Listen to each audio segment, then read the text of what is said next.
Delhi NCR में इस वक्त शीतलहर चल रही है। हालांकि 2 दिन बाद राजधानी को शीतलहर से थोड़ी राहत मिली है। बीते 2 दिनों की तुलना में राजधानी का न्यूनतम तापमान शुक्रवार को बढ़कर लगभग दोगुना रहा। अब 20 दिसंबर तक शीतलहर के दोबारा लौटने की संभावना नहीं है।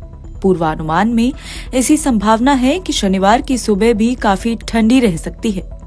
सुबह के समय स्मॉग रह सकता है। अधिकतम तापमान 23 और न्यूनतम तापमान 7 डिग्री रहेगा। इसके बाद 15 से 19 दिसंबर तक अधिकतम तापमान 22 से 23 डिग्री और न्यूनतम तापमान 7 से 9 डिग्री के आसपास रह सकता है।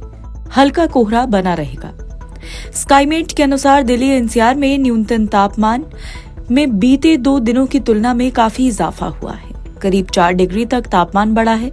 आमतौर पर दिसंबर के अंतिम 15 दिनों में तापमान 5 डिग्री से नीचे जाता है, लेकिन इस बार ये 11 दिसंबर को ही इस स्तर को छू गया। तापमान के गिरने की वजह हिमाचल प्रदेश में हुई बर्फबारी थी। इस सीजन में 8 दिसंबर को हिमाचल प्रदेश में काफी अच्छी बर्फबारी हुई। शिमला, मनाली और आसपास के इलाकों में भी बर्फबारी हुई। ये सामान्य समय से काफी पहले हो गई। इसी बर्फबारी की वजह से तापमान गिरा। तो वहीं शुक्रवार को भी पंजाब और हरियाणा के कुछ स्थानों पर तापमान 5 डिग्री से कम रहा।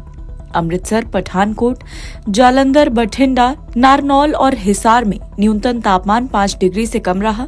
हिसार का तापमान महज 1.7 डिग्री रहा। अब उत्तर भारत के पहाड़ों में वेस्टर्न डिस्टर्बेंसेस गुजर चुका है।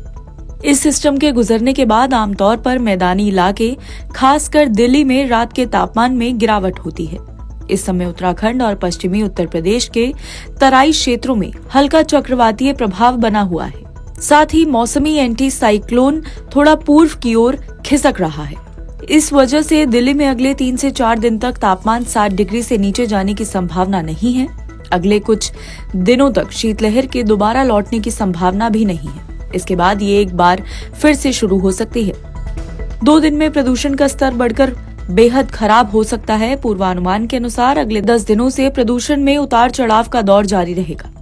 केंद्रीय प्रदूषण नियंत्रण बोर्ड के एयर बुलेटिन के अनुसार शुक्रवार को दिल्ली का AQI 262 रहा, फरीदाबाद का 111, गाजियाबाद का 137, ग्रेटर नोएडा का 190, गुरुग्राम का 237 और नोएडा का 173 रहा। पूर्वानुमान के अनुसार 14 और 15 दिसंबर तक प्रदूषण का स्तर खराब रह सकता है। 16 दिसंबर को ये बढ़कर बेहद खराब हो जाएगा। इसके बाद अगले 6 दिनों तक ये बेहद खराब से खराब स्तर तक रह सकता है। तो वहीं शुक्रवार को नॉर्थ वेस्ट की दिशा से चली हवाओं की रफ्तार 14 किलोमीटर प्रति घंटे रही।